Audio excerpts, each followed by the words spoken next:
অর্ধাঙ্গিনী পর্ব ৪৪ লিখেছেন নুসাইবা ইভানা। নয়না চোখ খুলে আশপাশে তাকিয়ে বোঝার চেষ্টা করলো সে কোথায় আছে। তার পাশেই জিয়ান ঘুমিয়ে আছে। নয়না বেড থেকে নেমে ড্রেস নিয়ে ওয়াশরুমে চলে আসলো। ফ্রেশ হয়ে বের হয়ে লম্বা চুলগুলোতে তোয়ালে পেঁচিয়ে নিল।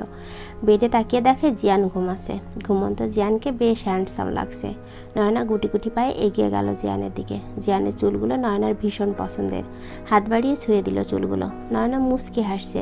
কি যে অদ্ভুত ভালো লাগা ছুঁয়ে গেল তার দেহ মন জুড়ে, তা প্রকাশ করে বোঝানো যাবে না। এবার আরও ভয়ঙ্কর ইচ্ছে হচ্ছে নয়নার। সাহস করে জিয়ানের ঠোঁটে আলতো করে নিচের ঠোঁট ছুঁয়ে দিয়ে লজ্জায় মুখ ঢাকলো দুহাতে। লজ্জারাঙা মুখটা লুকিয়ে রাখলো হাতের আড়ালে।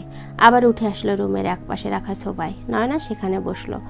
মনের মধ্যে লাল নীল হরেক রকম আনন্দ ঝলকাছে। নিজের মোবাইল বের করে রুম থেকে বের হয়ে আসলো সে। বাড়িটা একদম রাজকীয়। দুই পাশে রুম, মাঝখানে রুপটপের মতো। সেখানে নানা রকম ফুল গাছ সুন্দর করে সাজানো। বসার জন্য চেয়ার টেবিল, এক মনোরম পরিবেশ। নয়না সেখানে যেয়ে বসলো। কল লিস্টে যেয়ে তুষিকে কল করলো। ওপাশ থেকে রিসিভ হতেই নয়না বলে, এই তুই কই মরছিলি রে এতদিন? তোর ফোন বন্ধ ছিল কেন? তুষি স্বাভাবিকভাবে উত্তর দিল, ব্রেকআপ হয়েছে আমার। নয়না হেসে বলে, এটা নিয়ে 125তম ব্রেকআপ। একজনের সাথে এতবার ব্রেকআপ করতে তোর লজ্জা লাগে না ভুসি? নন্টু, এবার সিরিয়াস ব্রেকআপ করেছি। শোন, কাল রেজাল্ট দিবে। ভয় হচ্ছে ভুসি। আগে রেজাল্ট বাবা মা দেখতো, এখন শ্বশুর শাশুড়ি জামাই সবাই দেখবে। নাটক কম করো প্রিয়, তুমি এমনেও গোল্ডেন পাবা। ডাব্বা মারবো তো আমি, বেশি করে ডাব্বা মার। এরপর বিয়ে করবি রিক্সাওয়ালা মামাকে। তারপর তো জামাই গান গাইবে, ও সকিনা গেছো কিনা ভুইলা আমারে, আমি এখন রিক্সা চালাই ঢাকা শহরে। নন্টু চুপ কর, আজকে আমার মন ভালো নেই। আমার বাসায় চলে আয়, মন ভালো হয়ে যাবে। তোর শ্বশুরবাড়ির লোকেরা কিছু মনে করবে না? আরে না, আমার শ্বশুরবাড়ির লোকগুলো পুরাই রসমালাই। খালি ওই প্লেন ড্রাইভারটা হলো করলার জুস। লোকেশন সেন্ড কর, আসতেছি।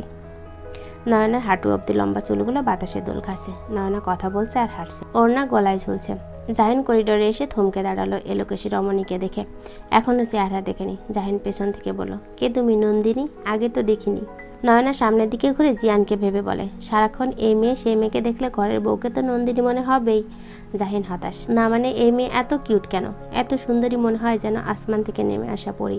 নয়না ওড়নার একটা অংশ মাথায় তুলে নিয়ে বলে, শালা ড্রাইভার জীবনে ভালো হবে না। এভাবে কেউ তাকিয়ে থাকলে অস্বস্তি লাগে তো। নয়না সামনের দিকে হাঁটা শুরু করলো। এই যে মিস সুনয়না তালুকদার, আমি জাহিন চৌধুরী। নাম তো শোনা হোগা। নয়না থমকে দাঁড়ালো, পেছন ঘুরে অবাক দৃষ্টিতে তাকিয়ে আছে। দুজনের মধ্যে এত মিল, কণ্ঠও সেম প্রায়। কেউ না জানলে বোঝারই উপায় নেই এরা দুজন ভিন্ন মানুষ। কি হলো মিস, এভাবে তাকিয়ে কি দেখছেন? বিশ্বাস হচ্ছে না? প্রথম কথা হলো আমি মিস না, মিসেস জিয়ান রেজা চৌধুরী।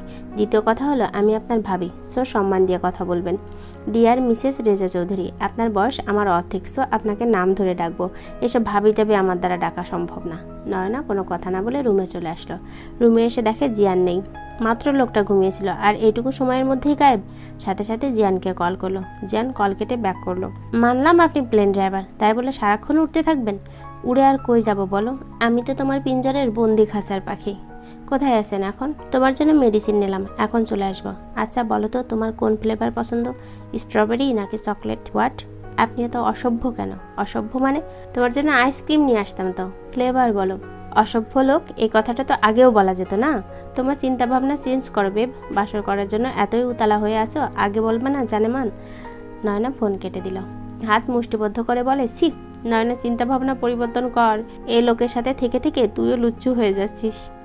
মিতা বেগম নয়না জিয়ানের জন্য খাবার নিয়ে এসে দেখেন দরজা খোলা। বেডে তার ছেলে আর বউ ঘুমিয়ে আছে। মিতা বেগম খাবারের ট্রে নিয়ে বের হয়ে আসার সময় বা হাত দিয়ে দরজা বন্ধ করে দিয়ে আসলো।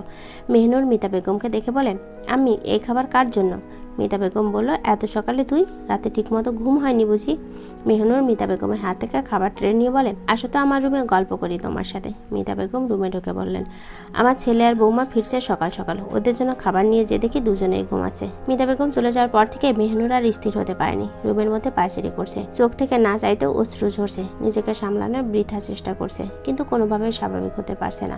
আয়নার সামনে দাঁড়িয়ে স্থির হলো। হাতের উল্টো পিঠে চোখের জল মুছে নিয়ে বলে, স্ট্রং হতে হবে তোকে। পরক্ষণেই চুল খামচে ধরে বলে, কিভাবে আমি রেজার পাশে অন্য কাউকে সহ্য করব? মেহনুরের শরীর কাঁপছে। ফ্লাওয়ার ভাঁজ উঠিয়ে ড্রেসিং টেবিলে আয়নায় ছুঁড়ে মারলো। সাথে সাথে আয়নার কাজগুলো আওয়াজ তুলে টুকরো টুকরো হয়ে ছড়িয়ে পড়লো। আওয়াজ পেয়ে জাহিন রুমে এসে বলে, কোনো মেন্টালি সমস্যা আছে নাকি আপনার? মেহনুর কাঁপছে তখনও, কিছুতেই রাগ কমছে না তার।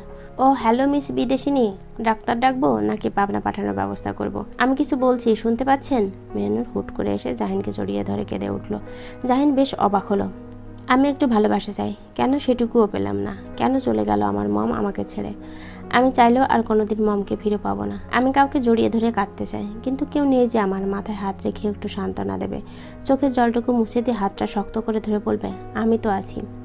জাহিন স্তব্ধ হয়ে দাঁড়িয়ে আছে। তার লাইফে এখন পর্যন্ত কোনো মেয়ে আসেনি গার্লফ্রেন্ড হয়ে। এসব থেকে সবসময় দূরেই থেকেছে জাহিন। কি করা উচিত ভাবতে ভাবতে মেহনুরের মাথায় হাত রেখে বলে, কান্না করবেন না প্লিজ, আপনি আমাকে ছাড়ুন, আমি আম্মুকে পাঠাচ্ছি। মেহনুর মনে মনে হাসলো। জাহিনের কাছ থেকে সরে এসে বলে, সরি এভাবে জড়িয়ে ধরার জন্য। ইটস ওকে, আপনি রিল্যাক্স হন। পৃথিবীতে কেউ চিরস্থায়ী হয় না। ভেঙে পড়লে তো চলবে না। আপনি বসুন, আমি আম্মুকে পাঠাচ্ছি। জাহিন কোনো মতে রুম থেকে বের হয়ে আসলো। নিজের দিকে তাকিয়ে বলে, সারা জীবন শুনলাম মেয়েরা জড়িয়ে ধরলে ভালো লাগে, কি অদ্ভুত, এই মেয়ে জড়িয়ে ধরলো আর এখন আমার মনে হচ্ছে আমি ডোবা থেকে উঠে এসেছি। চলবে, বাকি পর্বগুলোর জন্য চ্যানেলে চোখ রাখুন।